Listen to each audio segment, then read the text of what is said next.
میرا پیارا نبی اس دنیا سے چلا جاتا ہے، بخاری کی روایت ہے، ایک یہودی کی 30 سا گندم قرضہ لیا، اور حضرت کا وہ زرہ مبارک، وہ زرہ جو جنگوں میں اور غزووں میں جس کو پہنا کرتے تھے، وہ بطور گروی کے رکھا ہوا تھا. کل پرسوں ہمارے سبق میں بخاری میں گزر گیا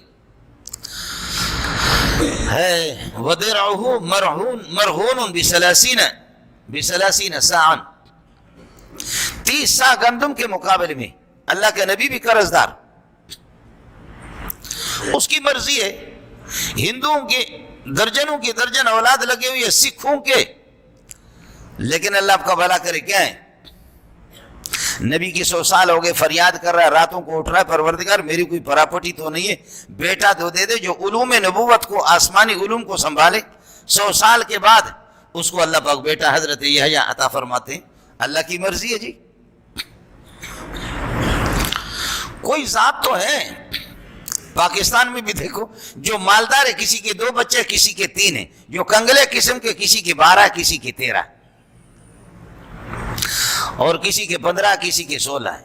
مالدار جتنے یہ آپ کے بڑے بڑے ہیں نا، 2 بچے، 2 ہے، 2 بچے ہی اچھے، کم بچے خوشحال گھرانہ. اور سندھی میں کہتے ہیں ببار خوشحال گھرانہ. ببار،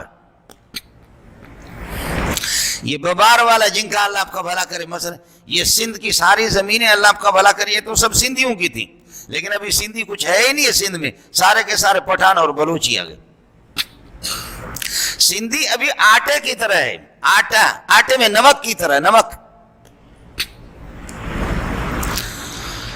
بلوچستان میں پانی بھی نہیں مل رہا، یہاں آ کر کے انہوں نے مزدوری کی، جھوپڑی میں چھپرے میں رہ رہا ہے، لیکن 12 بچے 13 بچے. اور سندھ کا وڈیرا ہے جو ہزاروں ایکڑ زمین کے مالک ہے، لیکن 2 بچے اس کے یا 1 ہے.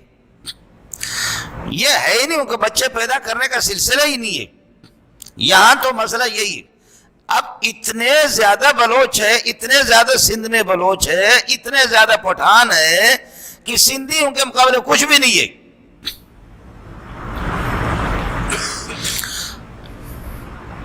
بیٹھے ہوئے ہمارے کچھ دوست ہیں یہاں سندھی، وہ محسوس نہ فرمائیں، حقیقت یہی بہت کم ہے، بہت ہی کم ہے. حضرت مفتی رشید اور رحمۃ اللہ نے لکھا کہ ابتدائی سے بس ان کا پتہ نہیں کہ یہ ذہن تھا کہ بچے کم، بچے تھوڑے ہوں.